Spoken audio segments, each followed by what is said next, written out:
zikrullah ke amalan-amalan lain kita tak boleh buat.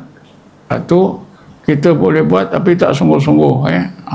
Ini memanglah itu ada disebutkan oleh Imam Ghazali dalam kitabnya Minhajul Abidin. Kerana kata beliau, kalau seorang itu kotor dengan dosa, dia beramal, pertama susah nak beramal, berat nak beramal. Takdirnya boleh juga beramal, amalannya susah nak diterima oleh Allah dan susah dapat hidayah. Sebab itu sebelum beramal mestilah melakukan taubat, sebenar-benar taubat. Bila bertaubat baru beramal, maka amalan yang dilakukan ringan, mudah, dan mudah dapat hidayah daripada Allah dan mudah diterima. Dalam kitab Minhajul Abidin, muka-muka depan sudah ada apa itu Imam Ghazali disebut. Itu memang betul lah. Ya. Kalau dosa besar dia, memanglah seorang murid apa itu Imam Ishaq bukan saja berzikir, ya, solat pun tak boleh. Masa suluk tu bila solat dia boleh solat, bacaan-bacaan lain boleh, tapi bila tahiyat sampai asyhadu an la ilaha illallah wa asyhadu anna muhammadar rasulullah tak boleh. Tersekat. Dia cuba memang tak boleh nyebut asyhadu an la ilaha, tak boleh. Bila tak boleh tentulah menangis. Macam mana? Sampailah 2-3 hari, rupanya dia telah melakukan dosa besar 10 tahun sebelum itu, dan dia rasa sudah bertobat, tapi dia tobat gaya sendiri. Jadi apabila orang ini tak boleh baca syahadah dalam tahiyat, ada tertekan. Akhirnya dia disuruh oleh Imam Ishaq bertobat, dan dia ceritakan apa dosa besar yang dilakukan itu. Dia bertobat. Ya. Itulah ketika dia bertobat itu, masa duduk istighfar dan berzikir, tiba-tiba dia rasa badan dia itu melayang ke atas langit, melayang. Dia tengok langit atas, tengok bawah jauh, tengok lagi ke atas, dia nampak seorang alim berjubah, berserban. Marah dia, kenapa engkau ikut aku? Engkau turun sana, jangan ikut aku. Dia pun terkejut, jatuh ke bawah. Dalam hati dia, ini aku sampai ke bumi nanti mesti aku hancur mati. Betul, ya?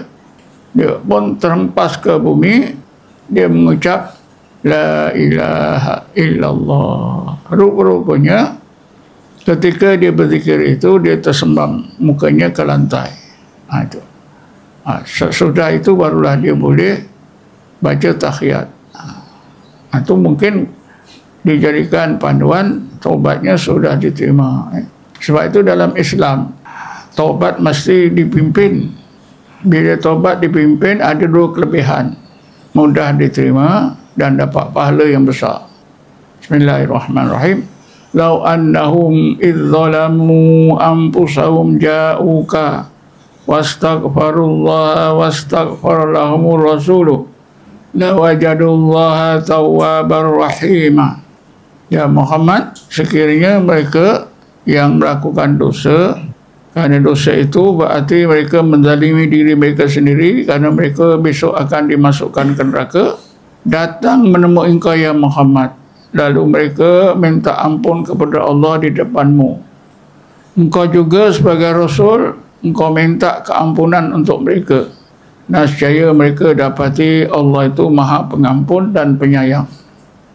Maknanya tawwabah, Allah mudah terima taubatnya. Yang kedua, rahimah, akan dikurniakan kepada orang itu rahmat yang banyak. Memang betul. Inilah ayat yang menceritakan taubat terpimpin. Itu sangat baik.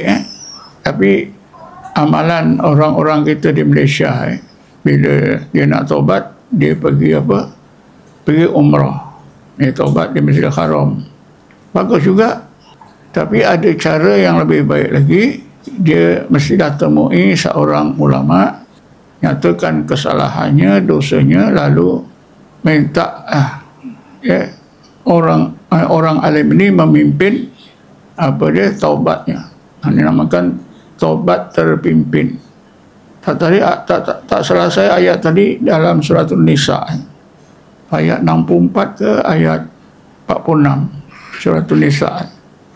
Lau annahum idh zalamu anfusahum ja'uka fastaghfirullaha wastaghfara lahumur rasulu la wajadullaha tawwabar rahimah. Kan ada sahabat-sahabat yang melakukan dosa besar lalu bertobat menemui Nabi, akhirnya diampunkan oleh Allah. Ada cerita banyak yang berlaku zaman Rasulullah. Jadi itulah betul kerana dosa kita tu menyebabkan kita ngantuk lah, itulah macam-macam.